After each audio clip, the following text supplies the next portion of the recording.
Iya. Pagi Pak. Pagi. Pak.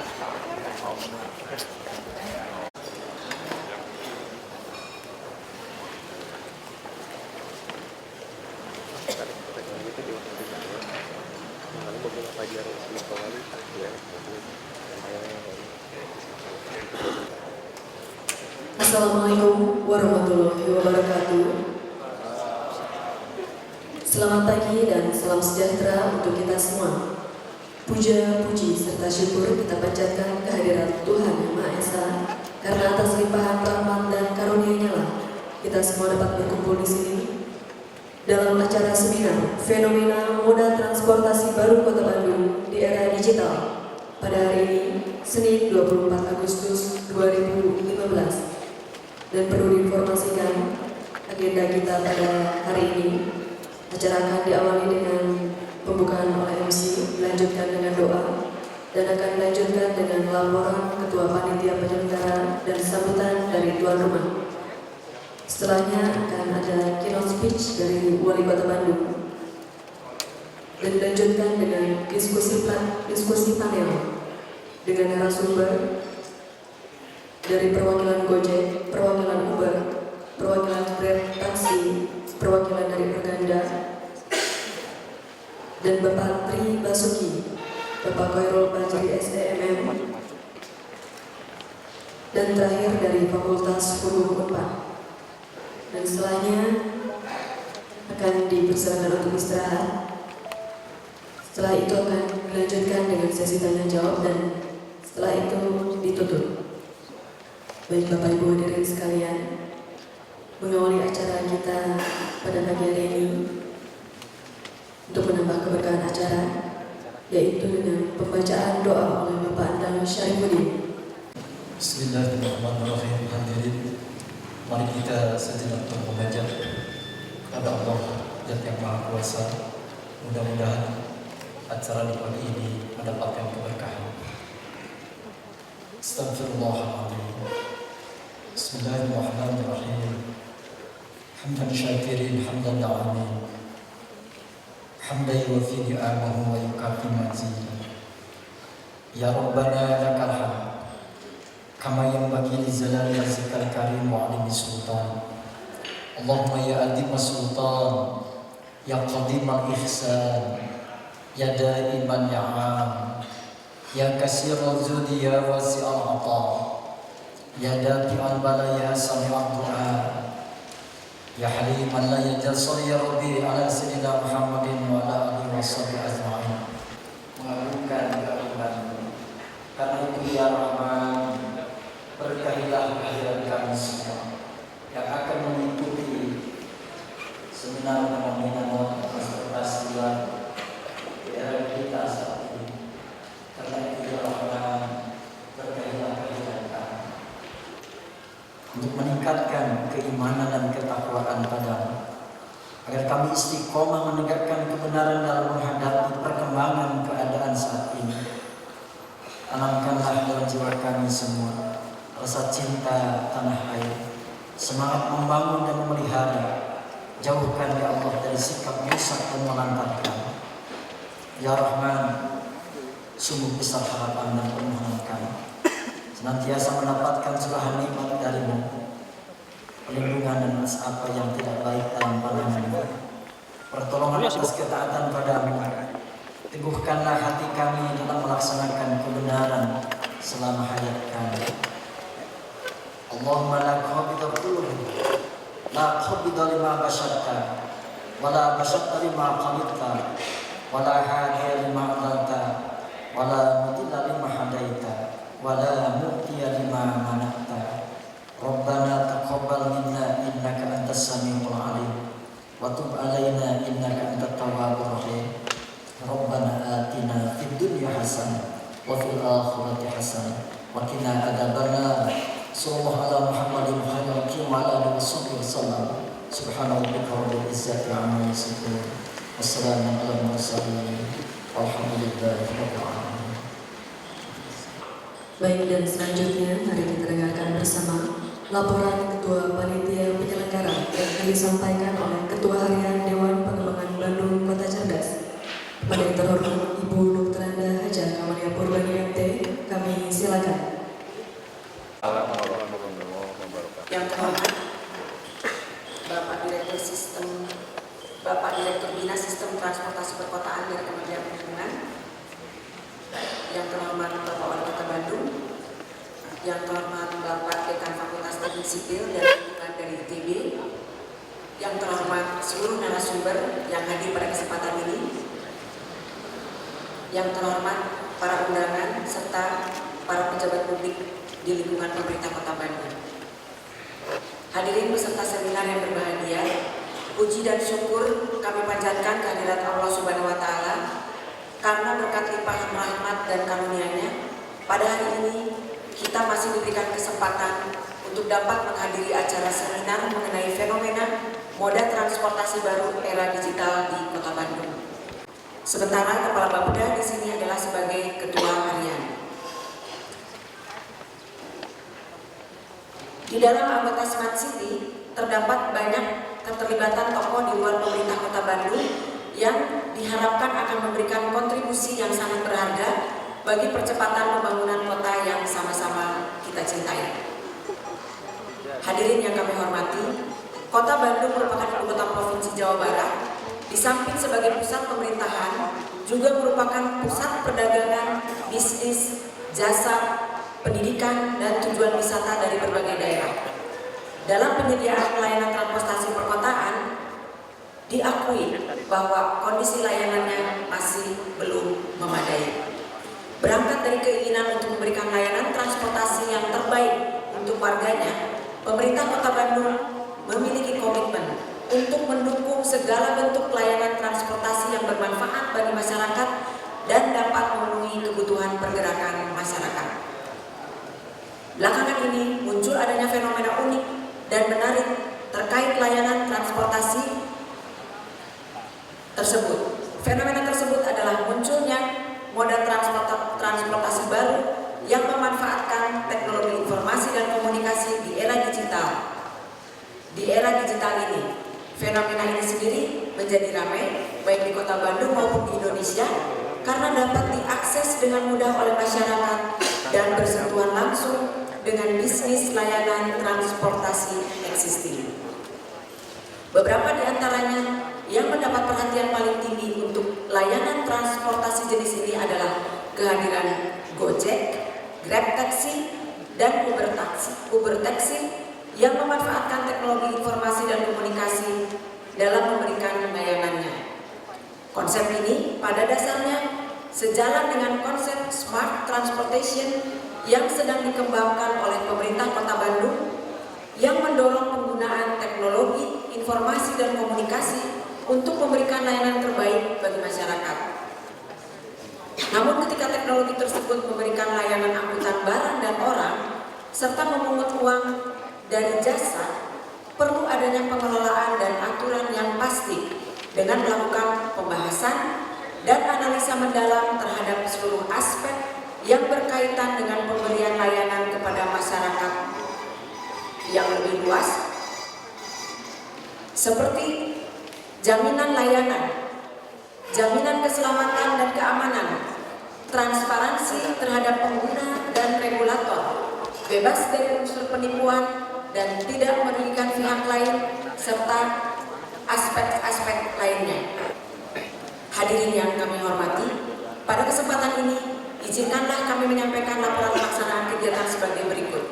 Yang menjadi latar belakang pelaksanaan kegiatan seminar ini adalah hadirnya fenomena yang melahirkan pro dan kontra berkaitan dengan tren baru transportasi, sehingga pemerintah Kota Bandung merasa perlu melakukan upaya untuk mempertemukan seluruh stakeholders transportasi yang terkait dengan fenomena yang tengah menjadi pembicaraan masyarakat tersebut dalam satu forum untuk membahas aspek legalitas, aspek teknis, serta aspek penerimaan masyarakat terhadap fenomena tersebut sebagai bahan pengambilan kebijakan bagi pemerintah Kota Bandung. Tujuan dari seminar ini adalah sebagai berikut. Yang pertama, mengkaji aspek legal. A. Mengetahui alternatif rekomendasi kebijakan yang sesuai dengan azas legalitas terhadap fenomena yang berkembang. Kemudian, mengetahui ruang kemungkinan atau skenario kebijakan terhadap bisnis yang beroperasi dalam fenomena ini. Dalam pengkajian aspek teknis, seminar ini ingin mengetahui tentang model layanan transportasi umum yang ideal untuk beroperasi di Kota Bandung. Kemudian, mencari solusi untuk layanan transportasi konvensional agar didapatkan solusi yang menguntungkan bagi semua stakeholders transportasi. Selanjutnya, mengkaji aspek kelayakan.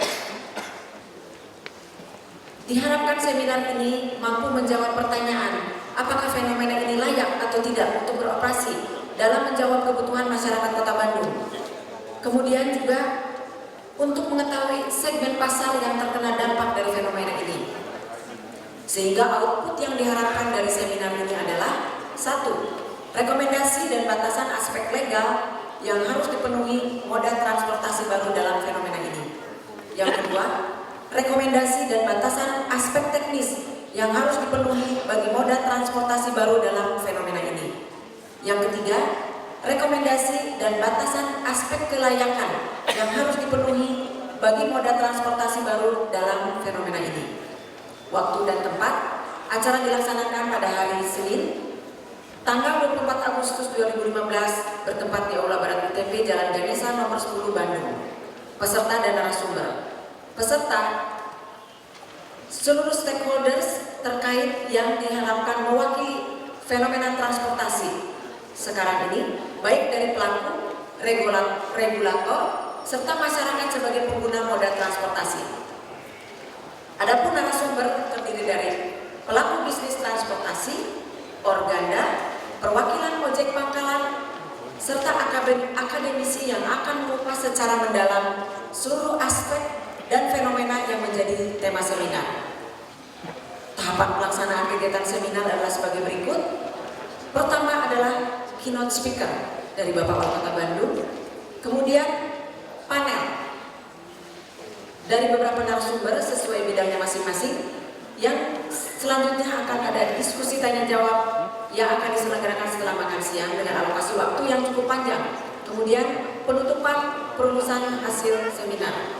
Hadirin undangan yang berbahagia, kami memiliki harapan besar semoga seminar ini dapat memberikan rekomendasi kebijakan mengenai fenomena moda transportasi baru di era digital ini di Kota Bandung demi mewujudkan pelayanan transportasi publik bagi masyarakat Kota Bandung yang semakin berkualitas.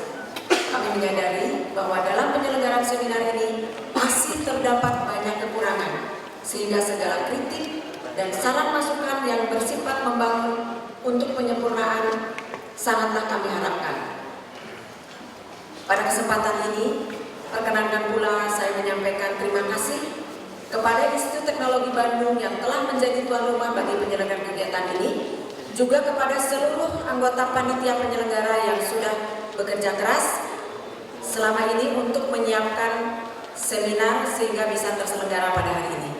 Selanjutnya, kami mohon perkenan Bapak Wali Kota Bandung untuk memberikan arahan sekaligus membuka acara seminar ini dengan resmi. Wabillahi taufiq wal hidayah. Wassalamualaikum warahmatullahi wabarakatuh.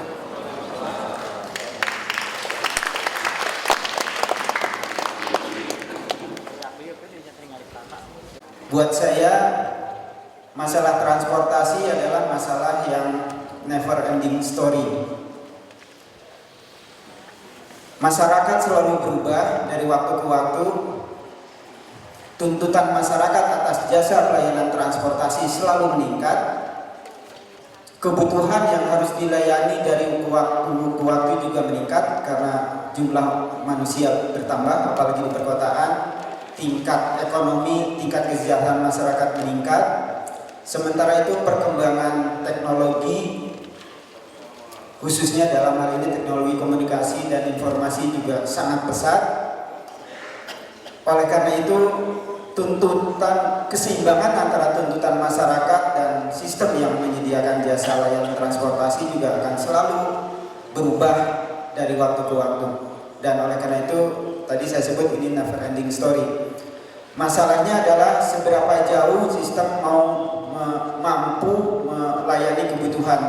Mungkin tidak semua masalah bisa diatasi pada waktu singkat, perlu waktu, tapi yang harus kita cari adalah keseimbangan yang objektif, yang fair antara tuntutan masyarakat dan kemampuan sistem untuk menyediakannya. Oleh karena itu kami dari ITB yang diminta untuk menjadi tuan rumah untuk seminar ini sangat senang, karena ini adalah tantangan yang selalu kami ingin terlibat dari waktu ke waktu ya.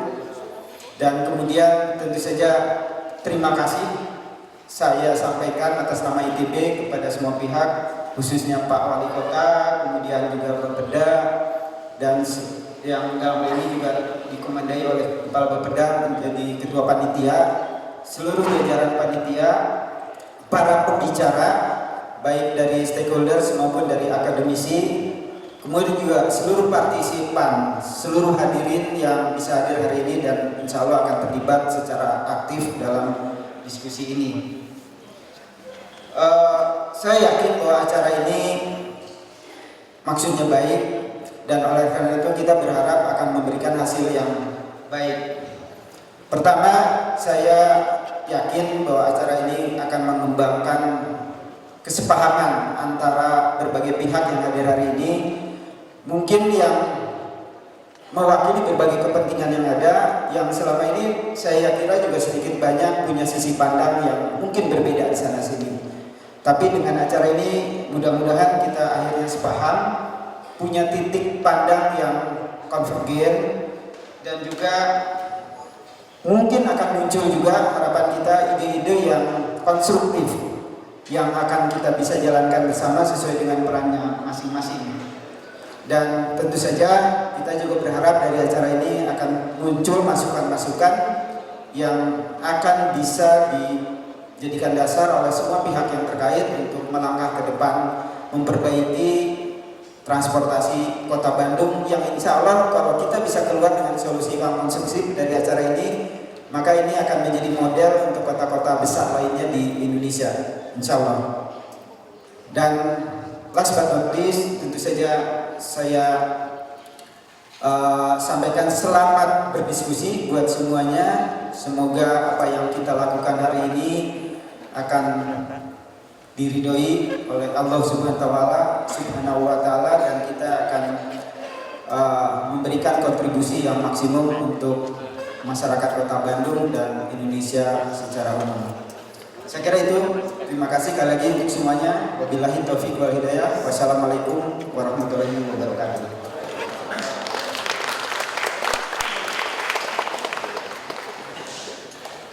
Selanjutnya mari kita dengarkan bersama sambutan dan arahan sekaligus membuka secara resmi seminar fenomena moda transportasi baru Kota Bandung di era digital oleh Wali Kota Bandung.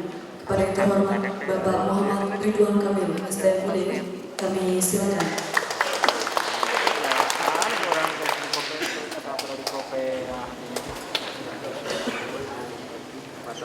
Bismillahirrahmanirrahim. Assalamualaikum warahmatullahi wabarakatuh.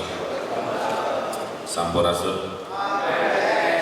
Selamat pagi, wilujeng enjing, good morning. Ada orang asing jadi semua publik. Yang saya hormati tuan rumah Pak Ade, mewakili dari ITB, Ketua Orgada Pusat, lengkap Pusat Jawa Barat, Bandung. Kalau di Jawa Barat memang harus ibu-ibu kayaknya Pak. Jadi mungkin biar lebih damai. Kalian, kalau Bapeda, Kadishub juga hadir di sini, dan seluruh jajaran dari Pemkot Bandung, kepolisian, dan seluruh elemen-elemen yang hadir di sini dari pengusaha taksi Bandung hadir, dari komunitas ojek Pangkalan hadir. Kalau yang baju hijau ini apa? Supir taksi. Oh. Dari angkot, perangkotan, ada juga ya. Yang pertama, tempatnya dipilih di sini ya, biar suasananya lebih netral, lebih akademis. Saya kalau kesini sempat ada kasuan-suan karena statusnya masih dosen ITB yang cuti jadi wali kota. Nah, Bapak Ibu sekalian, hari ini kita belajar untuk mendengar, tujuannya itu. Setelah kita mendengar, kita mencari solusi. Jadilah bangsa yang sumbunya panjang, jangan jadi bangsa yang sumbunya pendek. Sumbu pendek itu dikit-dikit tensi naik, info tidak lengkap, marah-marah dan seterusnya. Apa yang terjadi dengan bangsa yang sumbunya pendek? Negerinya berantakan. Kita lihat ke Timur Tengah, itu negeri sumbu pendek Bapak Ibu. Kita di Ambon. Sekarang Irak berantakan. Sekarang Yaman berantakan. Mesir berdarah-darah demokrasi. Syria berantakan, negeri para nabi. Dan seterusnya.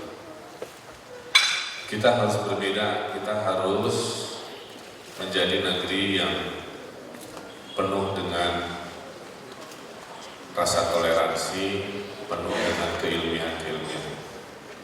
Jadi yang pertama adalah itu ya. Hari ini kita belajar mendengar. Yang kedua, dalam dunia ini sejarah selalu berulang, Bapak Ibu. Apa yang berulang? Akan datang masanya sebuah penemuan inovasi-inovasi teknologi yang kita tidak bisa lawan. Dulu ngirim berita dengan merpati, teman perang di Penogoro. Kemudian ada telegraf, kemudian ada telepon rumah. Dari telepon rumah ada telepon umum. Nah itu zaman saya kira, zaman pembunuhan dengan Ibu Wali masih teleponan pakai telepon umum. Bergeser ke HP, pager helanya, ngalaman pager, bisa mengirim SMS tapi kudu lapor hela. Nah itu masa-masa kalau diingat sekarang paling bodoh sedunia, Pak. Harus ngirim pesan tapi kudu lapor hela ke operatornya. Yang masih ingat ya, operator kirim pesan, tolong jemput saya jam 13 ke nomor ini. Tapas pesannya romantis rada era, Pak Senin api sono. SMS tapi berbeda tambah lata nama itu. Lahir HP, HP dulu dianggap barang mahal, segede setrikaan. Sekarang HP udah kecil ya. Dulu HP dianggap barang mewah, tukang pembersih, tukang gorong-gorong yang untuk istirahat HP yang lain yang istrinya atau selingkuhan. Nah ini contoh-contoh kecil bagaimana makin di sini si hidup kita itu sudah berubah. Mereka-mereka yang tidak bisa beradaptasi dengan perubahan-perubahan ini, dia ketinggalan. Makanya dalam syariat Islam sudah dinasihatkan, jangan pernah berhenti belajar syariat Islam. Kan hadisnya gitu, belajarlah sampai ke negeri Cina. Maksud Rasul itu kalau belajar sejauh-jauhnya imajinasi kita. Di mana di Arab teh negeri terjauh teh Cina. Belajar sampai ke yang lahat. Artinya, kalau Bapak Ibu sudah senior, umurnya sudah 50, 60, 70, jangan pernah berhenti belajar. Diajar dari ikro, ya diajarkan apa saja, bukan belajar formal, tapi belajar sesuatu. Jadi, poin saya adalah dalam sejarah hidup kita akan datang inovasi-inovasi itu.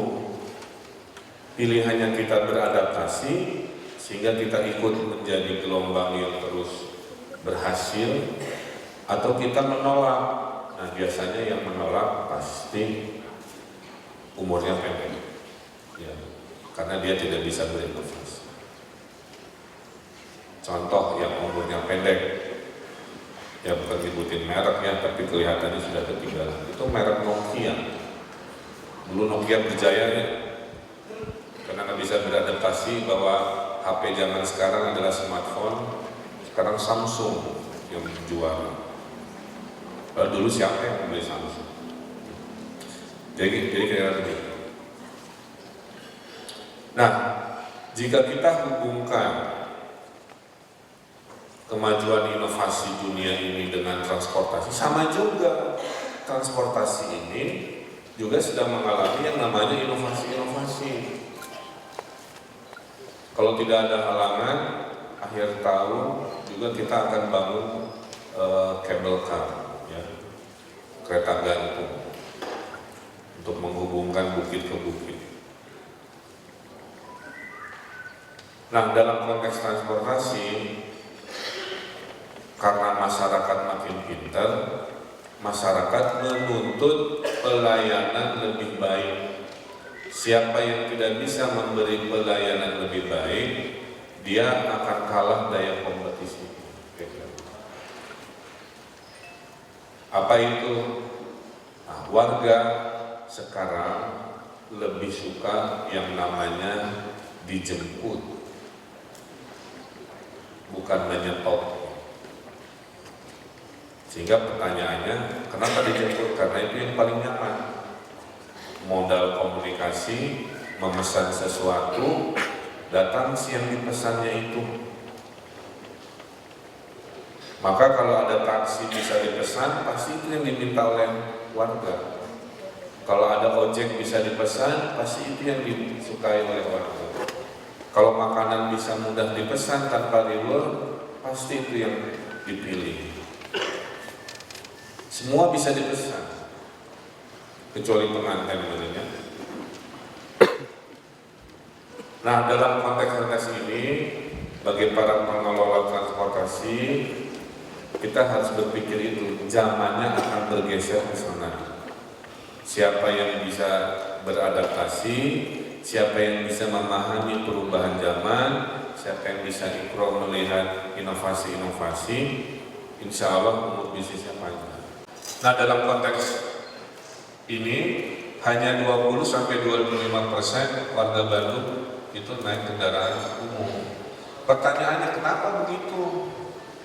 Kenapa hanya 25%? Kemana sih 75%? Coba bukan kalian bantu saya hitung. Kalau 25% kali 2,7 juta berapa? Ya, ternyata, nah, ini Bapak Ibu harus tahu, kan kalau kita bicara dari mulut ini harus pakai data ya, bukan aja kata pribadi. Ternyata salah satu faktor kenapa orang tidak naik angkot, tidak naik taksi, tidak naik bis, dominasi, itu gara-gara motor harganya murah. Motor itu dijual sedemikian rupa, hanya dengan DP 500.000 sudah bisa bawa pulang motor. Saya ke Kosambi kemarin naik sepeda, si motor jualannya di atas bak terbuka, ya, lagi giving brosur. Jadi pada saat angkotnya ngetemnya terlalu lama, menimbulkan ketidaknyamanan, ada pengamen, maksa ini itu dan seterusnya, si warga bingung, gimana hidup saya lancar kalau pelayanannya seperti ini? Ya udah, saya beli motor aja karena murah. Kalikan jutaan orang berpikir yang sama, tak eta Pak, 75% rata-rata motor. Saya sampling Pak ya di PNS saya kalau saya survei. Bapak Ibu tinggal di mana? Gitu. Ke kantor naik apa? Naik motor Pak. Dulunya apa? Angkot. hampir 100% yang saya survei dulunya naik angkot, sekarang naik angkot.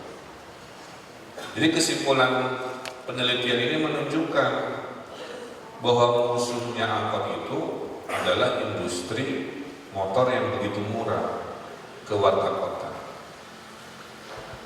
Jadi kalau orang angkot itu ya, ini sekadar perbandingan. Kalau dia punya gaji, ya, punya pendapatan, dia bagi 3 Pak.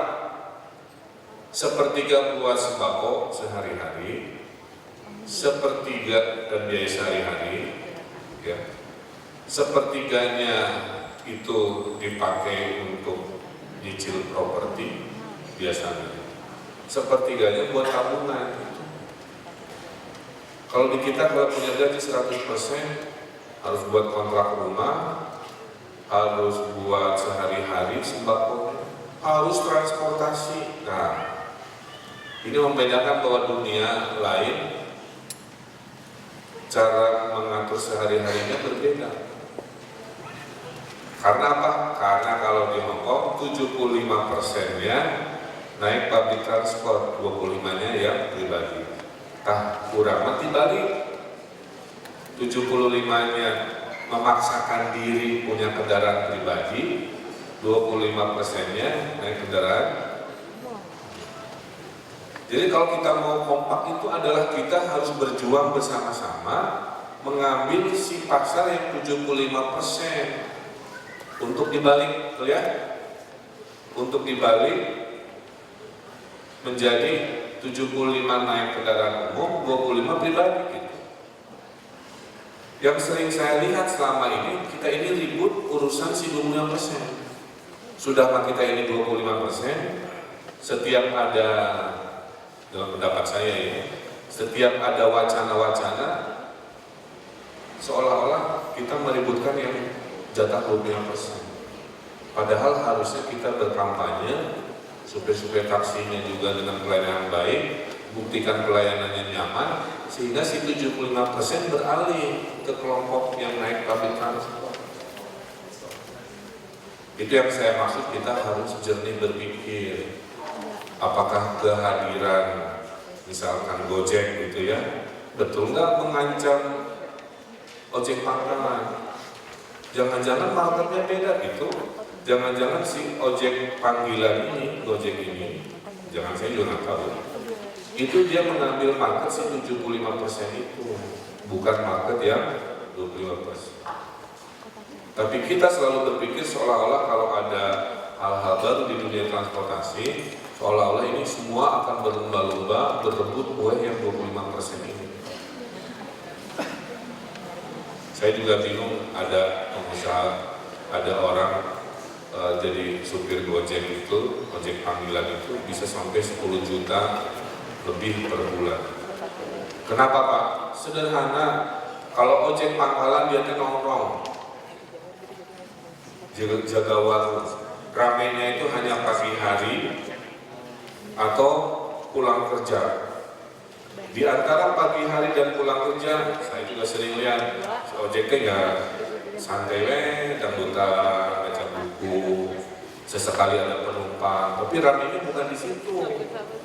Tuh, ramenya di pagi hari dan di sore hari.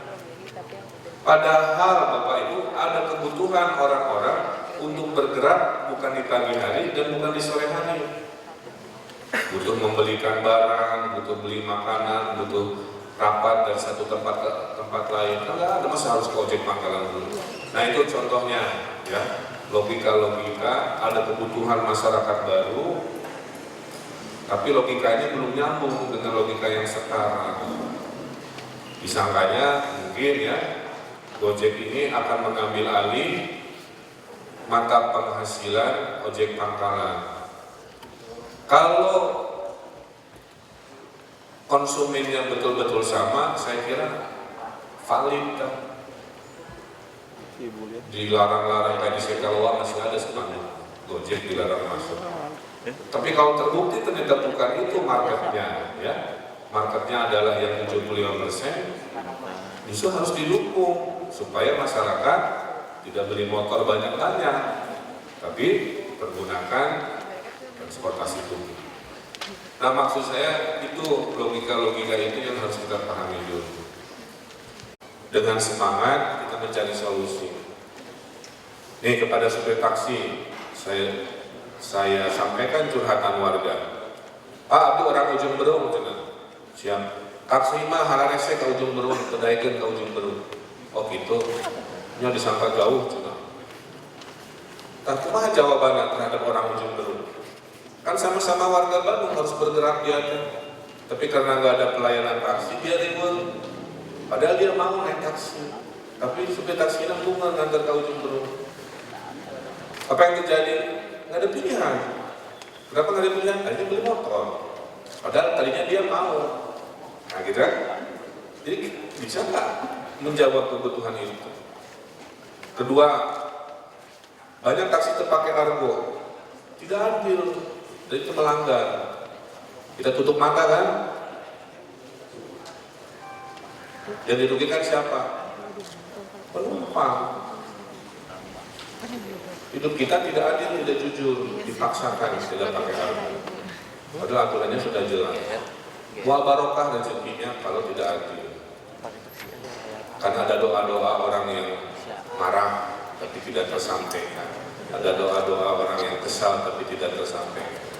Hati-hati, kita mah harus selamat dunia dan akhirat.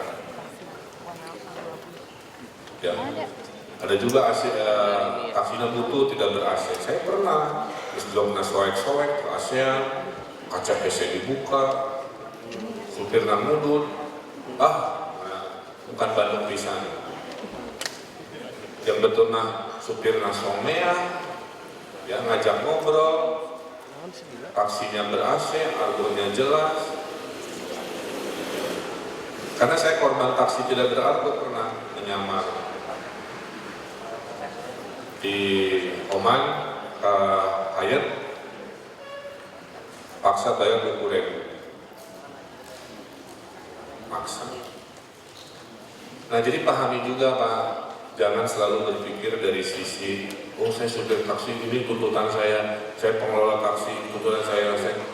Pahami juga psikologis si warga yang menjadi konsumen itu. Disitulah yang namanya adil ketemu.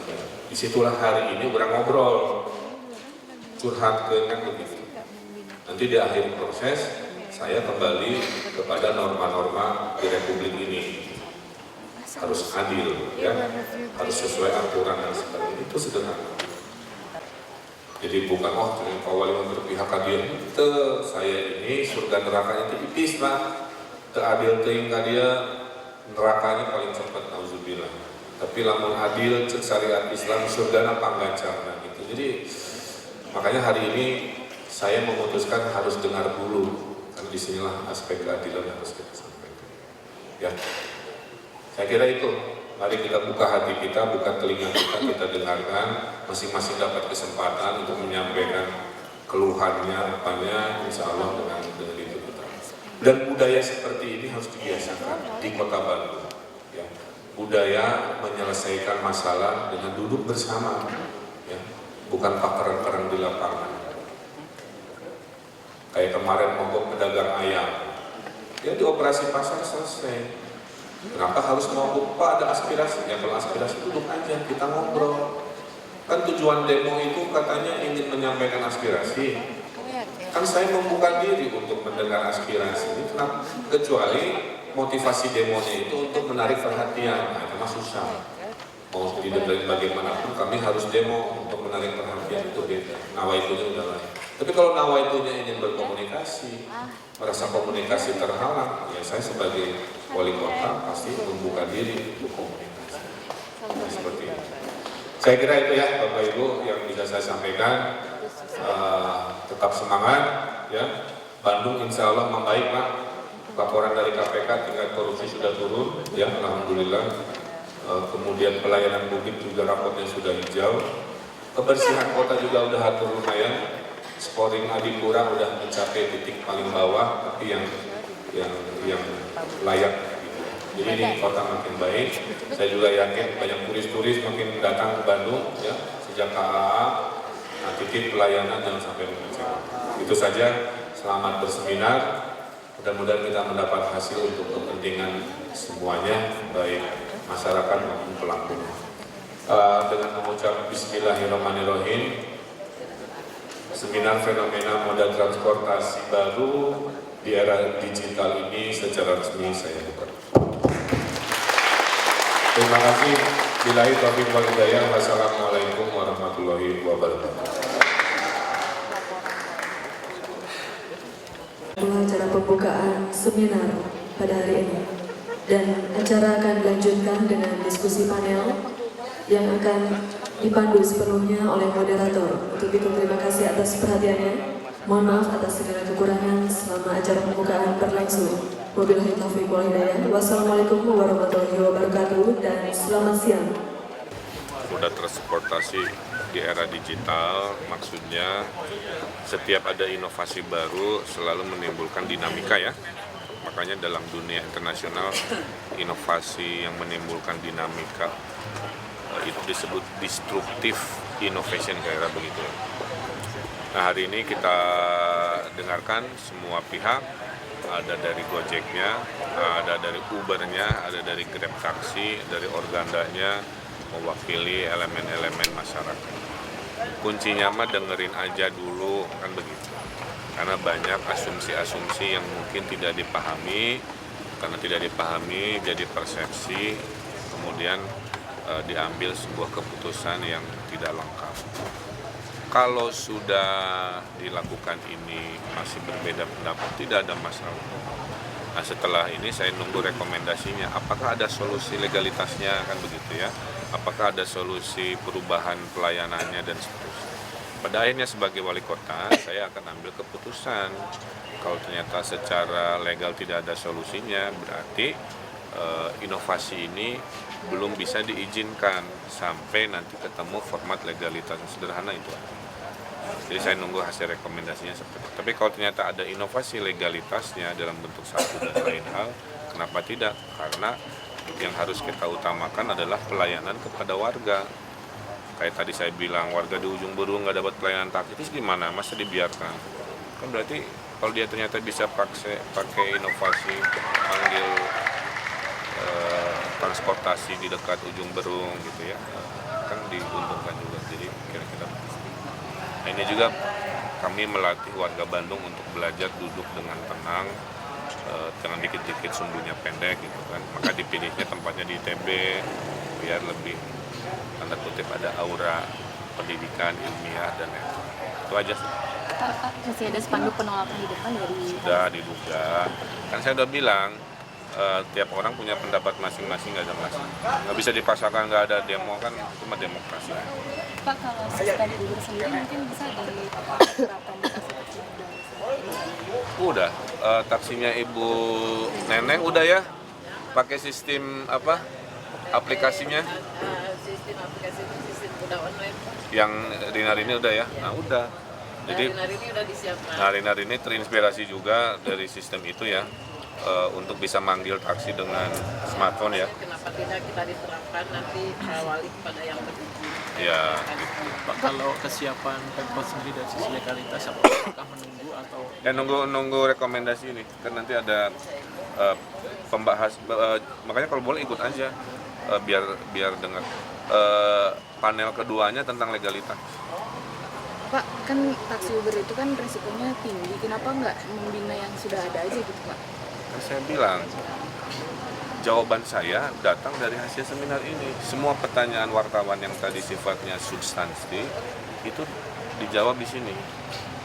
Saya menunggu poin-poin kesimpulannya. Kenapa tidak dibina aja? Kenapa legalitasnya? Itu semua pertanyaannya di sini. Maka hasil rekomendasi itu melatih kita sebagai masyarakat yang belajar dengan lengkap. Kedua ya saya ambil keputusan.